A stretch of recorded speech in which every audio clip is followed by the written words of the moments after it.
Today we're going to be showing you the biggest mistakes that you make on par threes. Let's take charge of your game.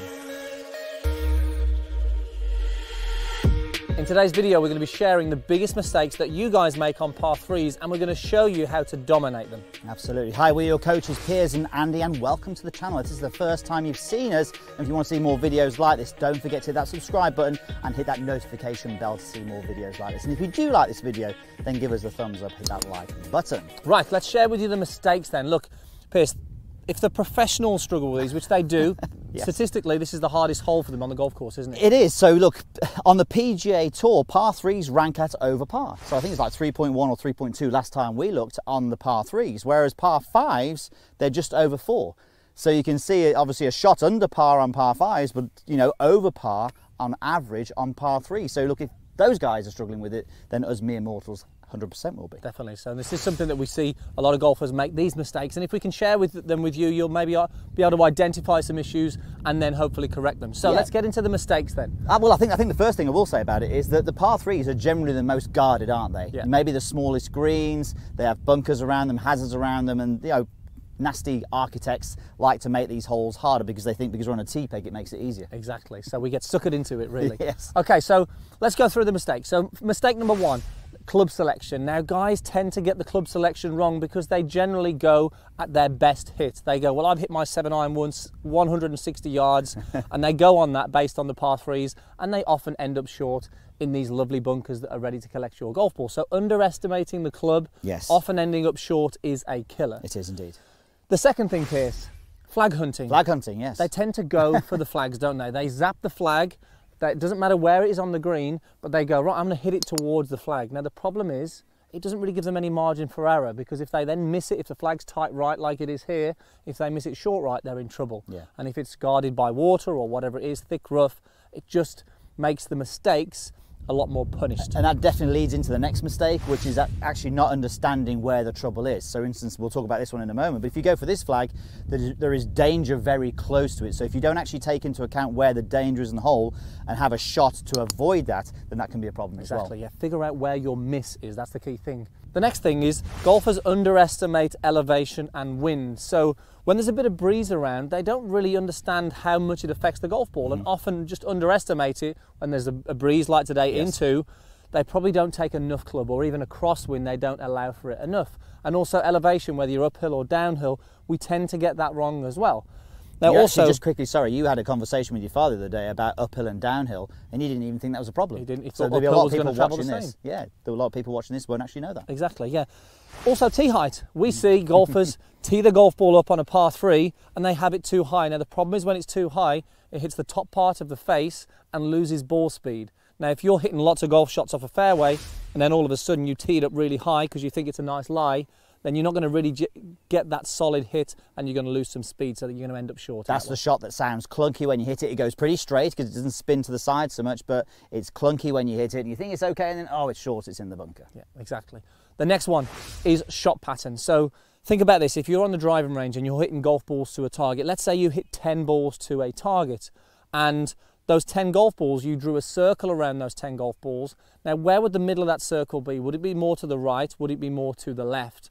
Now, most people don't take that into account, Piers, and if you're generally somebody who would maybe sort of err to the right a little bit, well, put that into your plan. You need to think about that, because if you're generally going to go to the right and there's a tight flag and you're aiming at the flag, well, again, you're not really giving yourself any margin for error. So understand your shot pattern, and then you can allow for it in your strategy, can't you, really? Absolutely. So I think, look, I mean, there's a lot of things there that we've discussed, but it's actually, none of it was about the golf swing, was it? There's one thing on technique, which is actually tee the golf ball a little bit lower, but everything else is all about the routine and the strategy that you employ to start with. So let's actually just go through what it would be like for this hole here. So we're on the 12th hole at the Asprey. It's 151 yards to the middle of the green, but we've zapped the flag and it's saying 141 to that flag. So straight away then from there we look, okay, we're into the wind, we can feel that, it's pretty flat, but there's no real trees around here that are going to block this wind, so it's very exposed. We've got bunkers short right and short left, and we've got a green which slopes a lot from left to right down towards the flag. So if we look at this, and the rough around the green is that it looks like there's a lot, but actually it generally sits up quite well in the rough around here, so missing the green isn't the end of the world as long as you're not in the wrong place. So let's just go to the example we were talking about. If we were to zap the flag at 141, and let's say our shot pattern is we're a little bit right, okay, which we would probably often see. Now, as soon as we're a little bit right with this flag here, we're talking about, well, if we're short and right, we're in a bunker, short side. Well, it's not the end of the world, but it's probably not where you best want to be. If we then go to the right of the green and you've got to go over the bunker, well, that's a really hard golf shot. So we're almost looking at this hole here and going, well, that flag is just a no-go shot to take on, and the trouble is it's 140 yards, so you're thinking you should be going for the flag, you should be attacking. Well, actually, probably the most attacking shot you can hit here is it at 150 yards at the middle of the green, because if you do pull that shot off and hit it at 150 yards, you're going to pitch in the middle of the green, you're going to be left with a 30-foot putt. That is not the end of the world. If I'm a little bit short right because my shot pattern's a little bit to the right, guess what, I could hit it actually close. So just understanding there where the misses are, just understanding there where we want to hit, which is the middle of the green, and then basing our misses around that. So if we're a little bit big or a little bit left, that's okay, it's not the end of the world. So we're into the wind, we've got 150 yards to the middle of the green. Normally for me that's a 9-iron, I'm going to be hitting 8-iron to allow for the wind. And if the wind drops and I hit it really well, it might go to the back of the green. Or if I pull it a little bit, I've got back left. This is all okay, because we're either going to have a putt or a long chip and run. We're not going to have a difficult short side chip shot. Okay, right.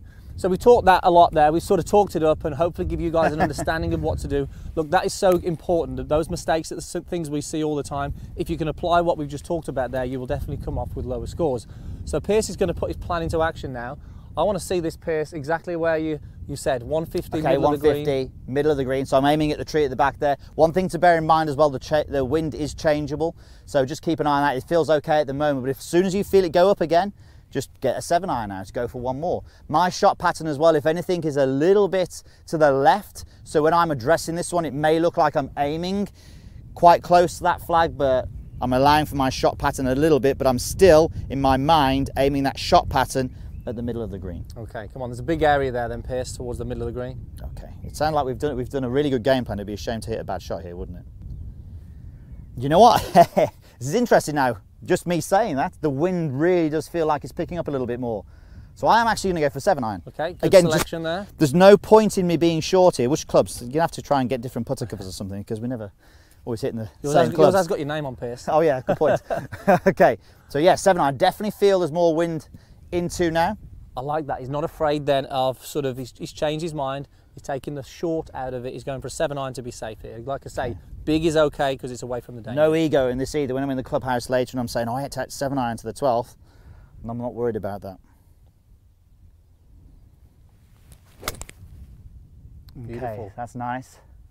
So we know that's just a little left of the tree and back of the green there. Yeah. So that's gone okay. actually to the back of the green, but it's safe. He's got a tricky putt, but I'm sure he will take 2 putts from there at the worst. But he's took out the danger. That's the key thing. That was one of my safe areas on the green, and that's okay, as you said there. As Andy said, I've got a longish putt, but I've got to back myself to 2 putt there, and I'm better at 2 putting from there than playing a flop shot over the bunker. That's for sure. Guys, hope that helps. Make sure you comment down below if it did, hit that thumbs up. And also, if you like what we do some amazing coaching plans based on strategy, based on technique. We've got Break 100, Break 90, and the new release of Break 80, which has just launched. Make sure you check it out over at MeAndMyGolf.com. Absolutely. Now make sure you click that link over there to go and see those fabulous coaching plans. And also, one last question. Par 3s, par 4s, par 5s, which is hardest for you? Post down below, we'd like to know. Par 3s, definitely.